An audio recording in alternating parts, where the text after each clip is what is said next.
નમસ્કાર દર્શક મિત્રો, ગુજરાત ન્યૂઝમાં આપનું સ્વાગત છે અને ડે સ્પેશિયલ કાર્યક્રમ સાથે હું છું માલવી। આજનો વિષય છે ડે સ્પેશિયલમાં વિશ્વ કઠોળ દિવસ, જે દર 10 ફેબ્રુઆરીએ મનાવવામાં આવે છે। ખાસ કરીને જો વાત કરીએ તો કઠોળની અત્યારની જે લોકોની લાઈફસ્ટાઈલ છે, ખાસ કરીને લોકો છે તે પ્રોટીન લેવાનું પસંદ નથી કરતા, પરંતુ જંક ફૂડ તરફ વળ્યા છે। અને આપણે જોતા હોઈએ છીએ કે વીકેન્ડમાં લોકો બહાર જમવા માટે જતા હોય છે, ત્યારે ક્યાં કહેવાય ને કે આ જે પાવર હાઉસ આપણે ગણીએ છીએ કઠોળને, તે લોકો જેટલું આપણી શરીરની અંદર લેવું જોઈએ એટલું નથી લેતા, એટલે કે પ્રોટીનની કમી ચોક્કસથી જોવા મળતી હોય છે। ખાસ કરીને ડૉક્ટર્સ પણ એવી સલાહ આપતા હોય છે કે ભાઈ પ્રોટીનવાળો ખોરાક ખાઓ, જેનાથી સ્વાસ્થ્ય છે તમારું મેન્ટેન રહેશે। આ સાથે કઠોળ છે સ્વાસ્થ્યનું સાચું પાવર હાઉસ છે, કારણ કે દરેક પ્રોટીન, કેલ્શિયમથી લઈને આયર્નથી લઈને દરેક પ્રોટીન આપણા શરીરની અંદર એવી રીતે જ જતા હોય છે। અને કઠોળ છે એને કહેવાય ને કે અઠવાડિયામાં 2 દિવસ તો ખાવી જ જોઈએ। અને કઠોળ છે પોષક તત્વોનો ખજાનો છે, એક સ્વસ્થ સુપરફૂડ માનવામાં આવે છે। તો આજે વિશ્વ કઠોળ દિવસ છે અને તેના જ વિશે જાગૃતિ લાવવા માટે ને ખાસ કરીને અત્યારે જે પ્રમાણેની જીવનશૈલી લોકો જીવી રહ્યા છે, ખાસ કરીને બહારનું ખાવાનું પ્રિફર કરતા હોય છે, ત્યારે ચોક્કસથી આજના જે વિશ્વ કઠોળ દિવસ છે તેને લઈને કહેવા માંગુ છું, કારણ કે કઠોળ છે આપણા માટે ખૂબ જ જરૂરી બની ગઈ છે। આપણે કહેવાય ને કે ઇવન જે લોકો ડાયટ ફોલો કરતા હોય છે તે પણ કઠોળની અંદર કહેવાય ને કે થોડુંક મસાલા નાખીને લેવાનું પસંદ કરતા હોય છે। ત્યારે એ વિશે પણ સમજીશું અને સાથે વાત કરીએ તો સૌથી મહત્વની વાત કે ભારતનો કઠોળનો સૌથી મોટો ઉત્પાદક છે ભારત, જે રીતે આયાતકાર દેશ છે અને કહેવાય ને કે આપણે અહીંયા ભારતની અંદર કઠોળનું એટલું બધું મહત્વ છે અને કઠોળનું ઉત્પાદન પણ સૌથી વધારે ભારતની અંદર છે અને ખાસ કરીને ચણાની ઉત્પાદકતામાં ગુજરાત દેશમાં અગ્રેસર આવ્યું છે। એટલે કે કહેવાય ને કે કઠોળને આપણે કહેતા હોઈએ છીએ કે કઠોળ આપણને નથી ભાવતા, પરંતુ ખરેખર આપણા શરીરની અંદર જે પણ પ્રોટીન બનતું હોય છે, જે પ્રોટીન આપણા શરીરને મળવું જોઈએ, જે પોષક તત્વો આપણા શરીરને મળવા જોઈએ, તે ચોક્કસથી આ કઠોળથી જ આવે છે। તો આજે ડે સ્પેશિયલ કાર્યક્રમમાં તેના વિશે જ વાત કરવી છે અને આપણી સાથે ગેસ્ટમાં જોડાઈ ચૂક્યા છે ડૉક્ટર ધ્રુતિ કગરાણા, જેઓ આયુર્વેદ કન્સલ્ટન્ટ છે। ધ્રુતિબેન, સ્વાગત છે આપનું ડે સ્પેશિયલ કાર્યક્રમમાં। સાથે અન્ય ગેસ્ટ જોડાયા છે ખ્યાતિ પટેલ, જેઓ ન્યુટ્રિશનિસ્ટ છે। આપનું પણ સ્વાગત છે ખ્યાતિબેન ડે સ્પેશિયલ કાર્યક્રમમાં। Thank you. જે રીતે કહેવાય ને કે આજનો આ દિવસ મનાવવાનું, જો કે એની પાછળ એક કારણ છે, કારણ કે કઠોળ, જેને આપણે ખૂબ જ માઇનર વેમાં લેતા હોઈએ છીએ, પરંતુ કઠોળ છે આપણા શરીરને દરેક પોષક તત્વ, જે પોષણ છે તે આપતું હોય છે। ખાસ કરીને કઠોળને સુપરફૂડ કહેવામાં આવે છે। તો ખ્યાતિબેન, આપ જણાવશો શા માટે કઠોળને સુપરફૂડ કહેવામાં આવે છે? તમે જેમ કહ્યું કે કઠોળ એ આપણા ઇન્ડિયામાં આપણે એને ખાલી માત્ર ખોરાક જ નથી ગણતા એમ કે જેમ કે ચણા, કઠોળ એટલે તો ચણા, રાજમા, વટાણા, મગ, આ બધી વસ્તુ કઠોળમાં આવે, બરાબર? તો આ બધી વસ્તુઓને આપણે આપણા ખોરાકની તરીકે નહીં, પણ આપણા એક પરંપરાનો, આપણું હેરિટેજનો ભાગ છે, કારણ કે આપણે વર્ષોથી આપણા જનરેશનથી એ ફૂડ ચાલતું આવ્યું છે, તો એનું કંઈક તો ઇમ્પોર્ટન્સ હશે જ, એટલે જ આટલું આપણા રૂટીન ખાવામાં એની ઇન્ક્લુડ હોય છે, રાઈટ?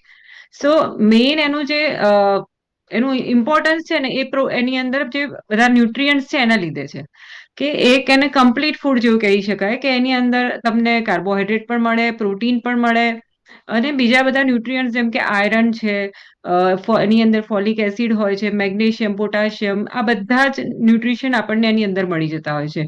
અને એની અંદર જે પ્રોટીન હોય છે ને, એટલે પ્રોટીન એટલે આપણી શરીર માટે જે અમીનો એસિડ્સ હોય કે જે આપણા બોડીને ગ્રોથ કરે, તમે નાનું છોકરું હોય તો એ મોટું થાય તો એ ગ્રોથ માટે પ્રોટીનની રિક્વાયરમેન્ટ હોય। આપણા બોડીના કોઈ પણ મસલ જે ડેમેજ થતા હોય દિવસ દરમિયાન, તો એ બધા મસલને રિપેરનું કામ જે છે એ પ્રોટીનનું હોય। આપણી સ્કિનની જે ઇલાસ્ટિસિટી છે એને મેન્ટેન કરવા માટે પણ પ્રોટીનની જરૂર પડે, ઇમ્યુનિટી માટે પ્રોટીનની જરૂર પડે, આપણા જે હોર્મોન્સ છે બધા, એ બધાને ઘણા બધા હોર્મોન્સ પણ પ્રોટીનમાંથી જ બનતા હોય છે।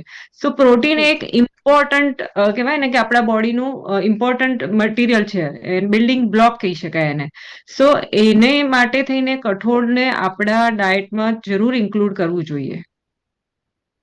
બિલકુલથી આપણી સાથે ધ્રુતિબેન પણ છે। ડોક્ટર ધ્રુતિ, જે રીતે આયુર્વેદ મુજબ કઠોળ ખાતી વખતે ઘણી બધી બાબતોનું ધ્યાન રાખવું જરૂરી છે, કઈ રીતે કઠોળને લેવા જોઈએ આહારમાં? આપણે એવું કહીએ, કઠોળની વાત કરીએ કે સૌથી પહેલા તો કઠોળ દિવસ ઉજવવાની જરૂર કેમ પડી? પહેલાના જમાનામાં રૂટીન આપણું જે ડાયટ છે, પરંપરાગત થાળી જે છે એમાં કઠોળ રેગ્યુલર પીરસાતું હતું જ. એટલે આપણે એ દ્રષ્ટિએ વાત કરવામાં જઈએ તો પરંપરાગત થાળી એ જ તમારું પરફેક્ટ હેલ્થ ઇન્સ્યોરન્સ છે. પછી બિલકુલ. જેમ જેમ તમે વાત કરી કે જંક ફૂડ ને ફાસ્ટ ફૂડ નું ચલણ વધતું ગયું, એમ કઠોળ ઓછા થતા ગયા. અને એને અનુસંધાનને લઈને સંયુક્ત રાષ્ટ્રે 2016માં International Year of Pulses celebrate કર્યું. અને એ જયારે સક્સેસફુલ ગયું એના પછી 2019 થી દર યરની 10મી ફેબ્રુઆરી એ લોકોએ વિશ્વ કઠોળ દિવસ સેલિબ્રેટ કરવાનું ચાલુ કર્યું. એક બિલકુલ. કઠોળ ખાવા જોઈએ જે આપણે ભૂલી ગયા હતા એની અવેરનેસ માટે. કારણ કે આયુર્વેદની દ્રષ્ટિએ જોવામાં આવે તો અત્યારે જે લોકો આપણે જીમમાં અને પ્રોટીન પાવડર તરફ ભાગી રહ્યા છે, રાઈટ? તો રાઈટ. ઇન જનરલ ઘરમાં જ તમારા રસોડામાં કુદરતી પ્રોટીન જ તમારું કઠોળ છે, કે જે આપણે નથી ખાતા અને બહારથી સપ્લિમેન્ટ્સ લઈએ છીએ. આયુર્વેદની દ્રષ્ટિએ કઠોળને જોવામાં આવે તો કઠોળ જે છે એ તમને બળ આપે છે, બળદાયક કીધું છે, શરીરમાં તાકાત આપે, સાથે સાથે તૃપ્તિ, સંતોષ કરે. કે ફૂડ ખાધું હોય તો તમને સેટિસ્ફેક્શન થાય, જેના કારણે તમને ભૂખ જલ્દી ના લાગે, તૃપ્તિ આપનારું પણ કીધું છે. બધા જે ટીસ્યુ છે એને ન્યુટ્રિશન આપનારું પણ કીધું છે. સાથે સાથે કઠોળ ઓબેસિટીને પણ રોકનારું કીધું છે. એના જુદા જુદા ટાઈપ્સ છે, પણ ઘણા ગ્રેન્સ એવા છે કે જે તમને ઓબેસિટીમાં પણ ફાયદાકારક છે, સ્થૂળતા પણ નિયંત્રિત કરે છે. એ પ્રમાણે અમુક જે કઠોળ છે તો એ ડાયાબિટીસને પણ પ્રિવેન્ટ કરે છે, કે ડાયાબિટીસ વાળા એ કઠોળ ખાઈ શકે. બધા કઠોળ એક સરખા નથી, પણ ડિફરન્ટ કઠોળના જુદા જુદા આયુર્વેદની દ્રષ્ટિએ ફાયદા કીધેલા છે. અચ્છા, ધ્રુતિબેન, તો આયુર્વેદિક રીતે જો આપણે કઠોળ ખાવું હોય તો કઈ રીતે ખાવું યોગ્ય છે? પલાળીને જે રીતે લોકો ખાતા હોય છે, જેમ કે મગ હોય છે તેને ફણગાવીને પણ ખાતા હોય છે, ચણાને પણ આપણે કહીએ ને કઠોળમાં કે બાફીને. જી. હાજી, કઠોળની આપણે વાત કરીએ, સે ફોર એક્ઝામ્પલ આપણે 1 by 1 કઠોળથી જઈએ તો ઘણા કઠોળ એવા છે. સૌથી પહેલા આપણે વાત કરીએ મગની. મગ જે છે તો મગને પચવામાં સૌથી હલકા કીધા છે. હવે કઠોળ એને તમે શું ઇન્ગ્રેડિયન્ટ નાખો છો એની દ્રષ્ટિએ એના ફાયદા અને ગેરફાયદા નક્કી કરે છે. મગને ખાવા છે તો બેનિફિશિયલ એ છે કે મગને વઘારવામાં તમારે મગને ઘીમાં વઘારવા જોઈએ, અને મગના વઘારમાં જીરું નાખવું જ જોઈએ. એટલે મગ જ્યારે તમે બનાવો છો ત્યારે ઘી જીરા સાથે મગને બનાવો, તો જે એ મગ છે એ પાચન માટે સૌથી સારા બનશે. ઇન જનરલ બીમાર વ્યક્તિને પણ આપણે મગ ઇઝીલી ડાયજેસ્ટેબલ હોય છે, એટલે બીમાર વ્યક્તિને પણ આપણે મગ ખવડાવતા હોઈએ છીએ. ઇવન નાના મગ બાળકને પણ પછી આપણે મગનું પાણી પણ પીવડાવતા હોઈએ છીએ. જી. એક્ઝેક્ટલી. નાના બાળકને તમે મગ ઇઝીલી આપી શકો, કારણ કે મગ જે છે એ સુપાચ્ય કીધા છે. પહેલાના જમાનામાં તો એવી પણ કહેવત હતી કે મગ ચલાવે પગ. એટલે મગને બિલકુલ. તો એટલા બધા બેનિફિશિયલ કીધા છે. એ જ પ્રમાણે તુવેરની દાળ છે. તુવેરની દાળ ઇન જનરલ પણ આપણે રેગ્યુલર રૂટીન ડાયટમાં પણ વાપરતા હોઈએ છીએ, કારણ કે તુવેર જે છે એ ઉત્તમ તમને એનર્જી બુસ્ટર છે. પણ તુવેરની દાળનો જે વઘાર છે એ તમે તેલમાં કરી શકો, પણ તમે જ્યારે તુવેરની દાળ વઘાર કરો છો ત્યારે એની અંદર તમે લીમડો નાખો અને મેથી દાણા નાખવા, તો એ બે વસ્તુ એ કમ્પલસરી છે. બાકી તમે ટેસ્ટ મુજબ ઇન જનરલ આપણે જે મસાલાઓ કરીએ છીએ એ તો બધા બેનિફિશિયલ છે જ, પણ તુવેરની દાળ જ્યારે તમે વઘારો છો ત્યારે અંદર મેથી દાણા નાખનો વઘાર કરવો એ વધારે બેનિફિશિયલ છે. એ જ રીતે અલગ અલગ જે કઠોળ કીધા છે એના અલગ અલગ ફાયદા કીધા છે. ચણા જેમ ગુજરાતમાં સૌથી સારા ઉગે છે, ચણા જે છે એ સ્નાયુઓને મજબૂત કરનાર છે, મસ્ક્યુલર સ્ટ્રેન્થનિંગ આપનાર છે. એ જ પ્રમાણે ચણા જેને રમતવીરો એથ્લેટ્સ જે છે તો એને સૌથી વધારે એનર્જી બુસ્ટર છે. ચણા is a rich source of protein આપણે કહી શકીએ, બિલકુલ. કે જે બિલકુલ. ઉત્તમ બળ દેનાર છે. પણ એમાં પણ એવું છે કે ચણા જ્યારે તમારે ખાવા છે તો તમે જ્યારે એને વઘારશો તો એના વઘારમાં તમારે અજમો, લવિંગ અને કાળા મરી આ 3 બિલકુલ. વસ્તુ તો નાખવું, તો તમારી પાચનની દ્રષ્ટિએ એ સુપાચ્ય થઈ જશે. એવી રીતના બિલકુલ. દરેક બિલકુલ. ગ્રેન્સ અને એનો શેમાં વઘાર, એના મસાલા એ ડિફરન્ટ છે, કે જેના કારણે એ કઠોળ જે તે વ્યક્તિને નડે નહીં અને ઇઝીલી ડાયજેસ્ટેબલ થઈ અને સારો એવો ઉત્તમ શક્તિનો સોર્સ બની રહે. બિલકુલ. એટલે શરીર માટે જે અત્યંત જરૂરી પ્રોટીનનો મહત્વનો સ્ત્રોત માનવામાં આવે છે કઠોળને, અને કઠોળ જે છે આપણા રોજિંદા જીવનની અંદર ઘણા બધા લોકો લેતા હોય છે કે ભાઈ કઠોળ તો ખાવું જ જોઈએ. જે રીતે પહેલાના સમયમાં પણ કઠોળને ખૂબ જ પ્રાધાન્ય આપવામાં આવતું હતું, પરંતુ અત્યારે લોકોની લાઈફસ્ટાઈલ ને ખાસ કરીને બાળકો છે એ અત્યારે બહારનું ફૂડ ખાવાનું પસંદ કરતા હોય છે ને. એટલા જ માટે ખ્યાતિબેન આપને પૂછવા માંગુ છું કે બાળકોમાં કુપોષણ દૂર કરવા માટે ખાસ કરીને મહત્વપૂર્ણ ફાળો જો ભજવતો હોય તો કઠોળ છે, પણ બાળકને કઠોળ ખાવું ક્યાંક ને ક્યાંક કહેવાય ને કે ભાવતું નથી હોતું, યા તો પછી જેમની જીવનશૈલી હોય છે તેની અંદર એ લોકો પચાવી નથી શકતા. તો બાળકોમાં કુપોષણ દૂર કરવા માટે અને બાળકોને ન્યુટ્રિશન મળી રહે તેના માટે જે કઠોળ છે એને કઈ રીતે લેવા જોઈએ? ચોક્કસ. બાળકોમાં જેમ છે ને, પહેલેથી કહી શકાય કે પહેલેથી જો એ લોકોને હેબિટ પાડવામાં આવે ને, તો પછી ઘણા બાળકો ખાતા પણ હોય છે. પણ જે લોકોને પહેલેથી ઇન્ટ્રોડ્યુસ કરવામાં ના આવ્યું, લાઈક ઘરમાં ઘણાના લોકોમાં જ રોટલી શાક જ બનતા હોય, હમ. કે સવારે બ્રેકફાસ્ટમાં બી પૌવા કે ઉપમા બનતા હોય, લંચમાં બી રોટલી શાક ખાઈ લેતા હોય, ઇવન મોટા પણ અને બાળકો પણ. તો એ લોકોને નાનપણથી એ હેબિટ નથી હોતી, એટલે એ લોકોને પછી તમે આપવા જાઓ કે ચલો હવે તમારે ગ્રોથ માટે જરૂર છે, તો એ લોકો નથી લેતા હોતા.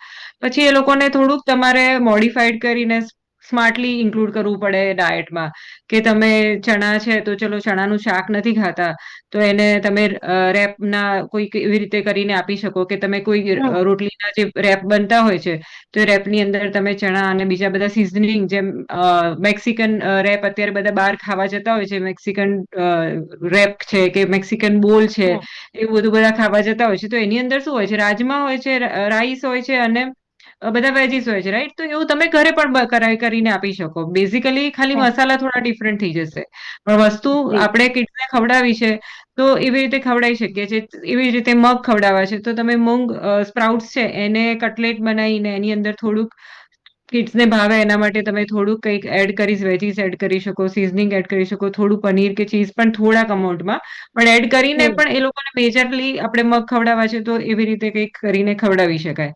સો મતલબ ટ્રિક્સ કરવી પડે અગર કિડ્સ ના ખાતા હોય તો. મેઇન તો એ છે કે જો તમે ટ્રેડિશનલ વેમાં જ કઠોળ ખાઓ તો બેસ્ટ છે. કારણ હમ. કે તમે જે કઠોળ છે ને એની અંદર જે લાઇસીન અમીનો એસિડ હોય, રાઈટ?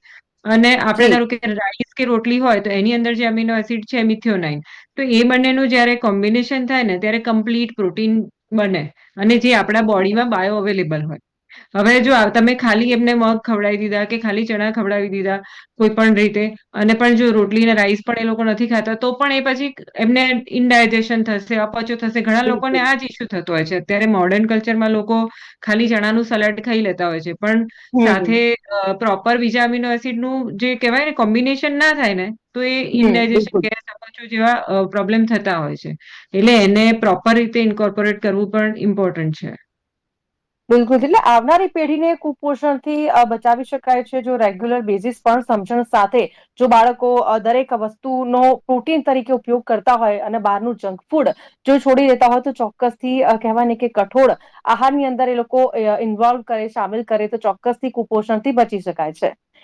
જે રીતે ધૃતિબેન વાત કરીએ, કઠોળ છે એ ખાસ કરીને ડાયાબિટીસના દર્દીઓ માટે પણ કહેવાય ને કે ખૂબ જ સારું માનવામાં આવે છે. અંદર દરેક પ્રકારના પ્રોટીન્સ અને આયન મળી રહેતા હોય છે ને, તેના માટે ડોક્ટર પણ પ્રિફર કરતા હોય છે કે ડાયાબિટીસ માટે તમે આ જે કઠોળ છે તે તમે તમારા ખોરાકની અંદર સામેલ કરી શકો છો. તેને લઈને શું કહેશો? ડાયાબિટીક પેશન્ટ માટે કઈ રીતે કઠોળ છે તે મહત્વપૂર્ણ ગણી શકાય?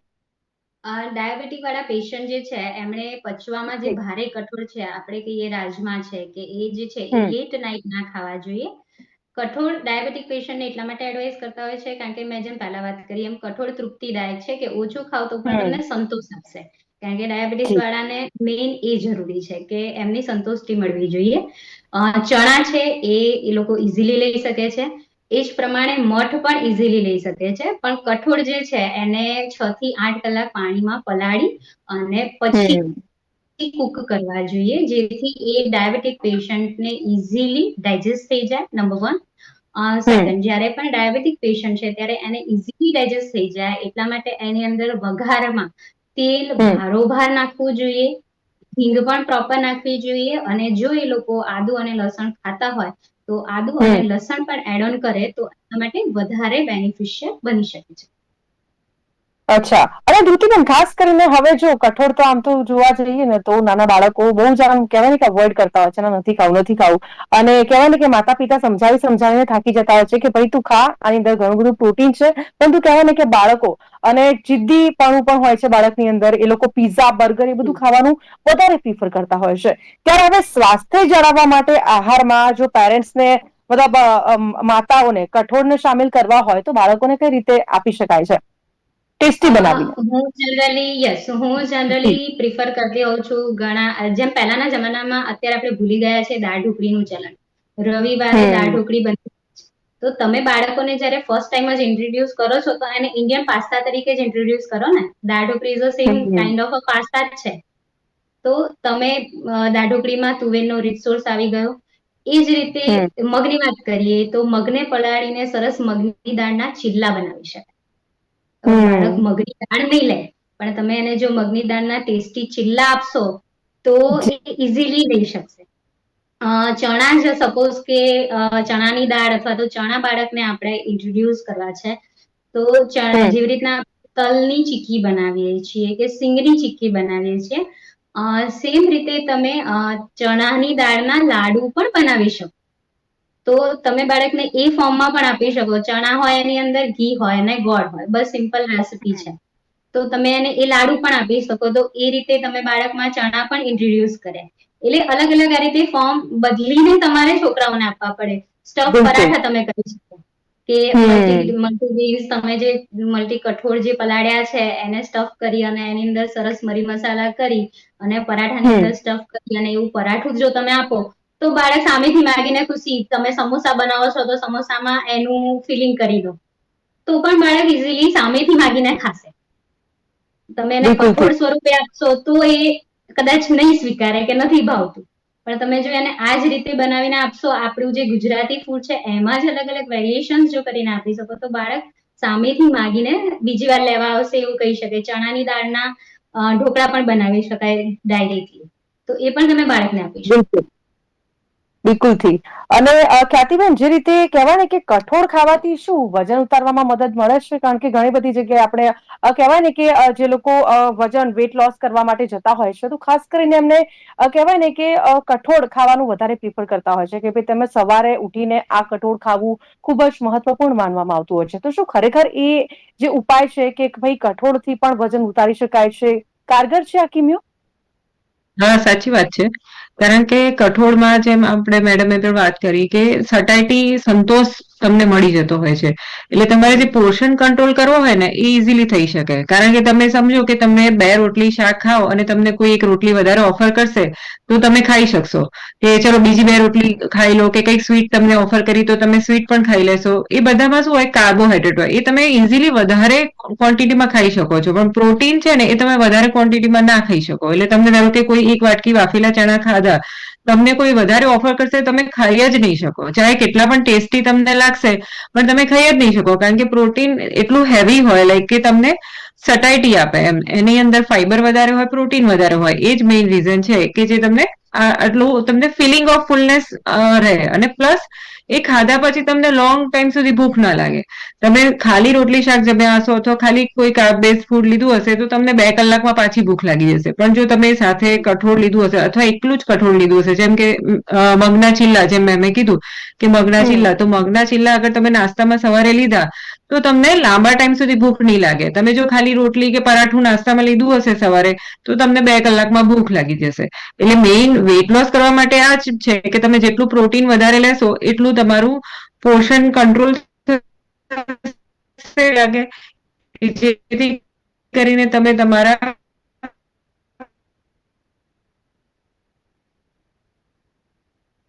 જી ખ્યાતિબેન, આપણો અવાજ નથી આવી રહ્યો. કેલરીઝને તમે કઠોળ લો અને થોડું કાર્બ્સ કરી શકશો તમે. એવી જ રીતે તમે 3 મીલમાં અગર પ્રોટીન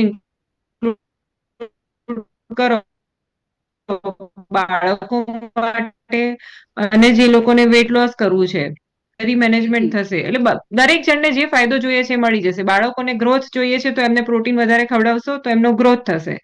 અને મોટા જે લોકોને વજન ઘટાડવું છે એ લોકો પણ જો 3 મીલમાં પ્રોટીન લેશે તો એમનું પોર્શન કંટ્રોલ થઈ શકશે અને એમને એ ફાયદો થશે. ડાયાબિટીસ વાળા છે તો એ લોકો પણ જો એમના દરેક મીલમાં પ્રોટીન ઇન્ક્લુડ કરશે તો એમને પણ જે શુગર સ્પાઇક છે એ નહીં થાય વારે ઘડીએ બ્લડમાં, તો એમને પણ ફાયદો થશે. સો પ્રોટીન બધાને ફાયદો કરાવે છે. એટલે કઠોળ એક જી બિલકુલ ઇમ્પોર્ટન્ટ વસ્તુ છે જેને તમારે ઇન્કોર્પોરેટ કરવી જોઈએ છે એ પ્રમાણે. બિલકુલ. ધૃતિબેન, આયુર્વેદની દ્રષ્ટિએ કયું કઠોળ છે જેને શ્રેષ્ઠ માનવામાં આવે છે? મગ. આયુર્વેદની દ્રષ્ટિએ મગને સૌથી શ્રેષ્ઠ માનવામાં આવે છે, પણ બધા જ કઠોળના પોતાના અલગ અલગ બેનિફિટ આયુર્વેદે બતાવ્યા છે. એટલે એવું અચ્છા. નથી કીધું કે ખાલી મગ જ ખાવા જોઈએ, પણ મગ એટલા માટે શ્રેષ્ઠ માનવામાં આવ્યા છે કારણ કે મગ છે એ સૌથી પચવામાં હલકા છે. એટલે તમે જ્યારે બીમાર છો, તમારી પાચન શક્તિ નબળી છે, તો તમે ઇઝીલી મગ ડાયજેસ્ટ થઈ જશે. પણ દરેક કઠોળના પોતાના ફાયદા છે. એટલે એકચ્યુઅલીમાં તો તમારે જ્યારે વીકનો ડાયટ પ્લાન કરવો હોય તો તમે વીક વાઇઝ ડે વાઇઝ અલગ અલગ કઠોળનો પ્લાનિંગ તમે કરી શકો કે જેથી બધા જ ન્યુટ્રિશન દરેકની બોડીને પૂરતા પ્રમાણમાં મળી શકે. પહેલાના જમાનામાં ઇન્ડિયામાં પરંપરા પણ હતી, હજી પણ ઘણાના ઘરમાં એ ટ્રેડિશન કદાચ ચાલુ પણ હશે. તમે બુધવારે ન્યુટ્રિશનની મગ દ્રષ્ટિએ ખાવાનું. જોશો, હા યસ, બુધવારે મગ ખાવા. સેમ એ રીતે શનિવારે અડદ બને. શનિવાર આયુર્વેદની દ્રષ્ટિએ એનું મહત્વ છે કે શનિવાર, શનિદેવ, શનિ વાયુના દેવ છે, વાયુકારક બરાબર. છે. તો એનું જે શમન જે છે, તો અડદ જે છે એ વાયુનું શમન કરનાર છે. એટલા માટે શનિવારે શનિદેવના દિવસે તમને કાળા અડદ ખાવાના કીધા છે. ઇવન તમે અડદ ચડાવો પણ છો. તો એ જે આખી પરંપરા જે હતી, આયુર્વેદ જી. તમે કહો, ઇન્ડિયન કલ્ચર કહો, એસ્ટ્રોલોજીની દ્રષ્ટિએ તમે જો વારને કનેક્ટેડ કરો તો એ બધું કોરિલેશન પણ ઇન્ડિયન કલ્ચરે, આપણી પરંપરાએ આપણને આપેલું છે કે તમારે ડેલી તુવેર જ નથી ખાવાની, જી. અલગ અલગ ગ્રેન્સ તમારે રૂટીનમાં ખાવાના જ છે. બિલકુલ. બિલકુલ. ધૃતિબેન, છેલ્લે શું મેસેજ આપવા માંગો છો? આજે વિશ્વ કઠોળ દિવસ, ખાસ કરીને આપ શું સજેસ્ટ કરવા માંગો છો મારા દર્શક મિત્રોને? બસ, જો તમારે તમારી રોગ પ્રતિકારક શક્તિ સારી કરવી છે તો એનો હમ. રસ્તો એ તમારા ઘરમાં જ છે. ડેલી તમારા રૂટીન ડાયટમાં અલગ અલગ વેરિએશનથી, અલગ અલગ રેસિપીથી કોઈ પણ એક કઠોળ રૂટીનમાં ખાઈ શકાય એવો ડાયટ પ્લાન કરવો જોઈએ. તો તમારી હેલ્થ એમનેમ જ જળવાશે. હેલ્થ ઇન્સ્યોરન્સ કરતા પણ ભારતે આપેલો એક સારો પ્રિવેન્શન વાળો ઇન્સ્યોરન્સ છે. ખ્યાતિબેન, આપ શું મેસેજ આપવા માંગો છો મારા દર્શક મિત્રોને?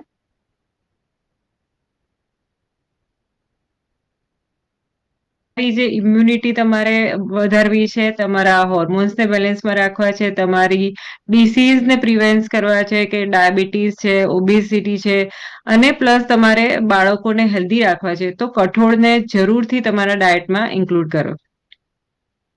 ચોક્કસથી. તો દર્શક મિત્રો, ધૃતિબેન અને ખ્યાતિબેને ખૂબ જ મહત્વપૂર્ણ ઇન્ફોર્મેશન આપી છે. ખાસ કરીને દરેક માતા માટે માથાનો દુખાવો હોય છે કે ભાઈ બાળકોની અંદર કહેવાય ને કે જોઈએ એટલું પોષણ અત્યારે નથી જતું, અને જે રીતે કહેવાય ને કે કિમિયા સાથે માતાઓએ હવે એમને પણ જે પાવર હાઉસ ગણાય છે એ કઠોળ ચોક્કસથી બાળકોને આપવા પડશે, ને એના માટે જે અલગ અલગ નુસ્ખા અમારા જે ડોક્ટર્સે જણાવ્યા છે. આભાર ધૃતિબેન અને ખ્યાતિબેન, આપ બંનેનો, આપ ચર્ચામાં જોડાયા તે બદલ. Thank you very much. તો દર્શક મિત્રો, આજે છે વિશ્વ કઠોળ દિવસ, અને ખાસ કરીને આપણા જીવનની અંદર જો આપણે સ્વસ્થ રહેવું હશે ને તો કઠોળ તો આપણે ઇન્વોલ્વ કરવા જ પડશે આપણા રૂટીન લાઈફની અંદર. કારણ કે પહેલાના સમયમાં પણ કઠોળનું એટલું જ મહત્વ હતું ને અત્યારે ક્યાંક કહેવાય ને કે એ કઠોળ અત્યારે લોકો વિસરી રહ્યા છે. પરંતુ પહેલાના સમયમાં નક્કી જ હતું કે બુધવારે આ કઠોળ બનશે, શનિવારે આ કઠોળ બનશે. આ પ્રકારે આખું જે કહેવાય ને કે ડેલી રૂટીન બનાવીને રાખવામાં આવતું, ને ખાસ કરીને એ જ ફૂડ દરેક લોકો ખાતા. પરંતુ અત્યારે હવે જે રીતે જીવનશૈલી બદલાય છે, લોકોની લાઈફસ્ટાઈલમાં બદલાવ આવ્યો છે, ને ખાસ કરીને અત્યારે જે જંક ફૂડ તરફ હવે લોકો વળી રહ્યા છે, ત્યારે બસ એટલું જ કહેવું છે કે વિશ્વ કઠોળ દિવસ એટલા માટે જ મનાવવામાં આવી રહ્યો છે કે લોકોની અંદર આ કઠોળ દિવસની લઈને જાગૃતિ આવી શકે કે કઠોળ આપણા માટે કેટલું મહત્વપૂર્ણ છે. કારણ કે આપણા સ્વાસ્થ્યને ટકાવી રાખવા માટે આપણે ચોક્કસથી આપણા શરીરનું ધ્યાન રાખવા માટે આપણે અમુક પોષક તત્વો તો લેવા જ પડશે, અને જે માત્ર કઠોળથી જ આવે છે. તો હાલ ડે સ્પેશિયલ કાર્યક્રમમાં બસ આટલું જ. ફરીથી મળીશું નવા વિષય સાથે. હાલ મને આપશો રજા. નમસ્કાર.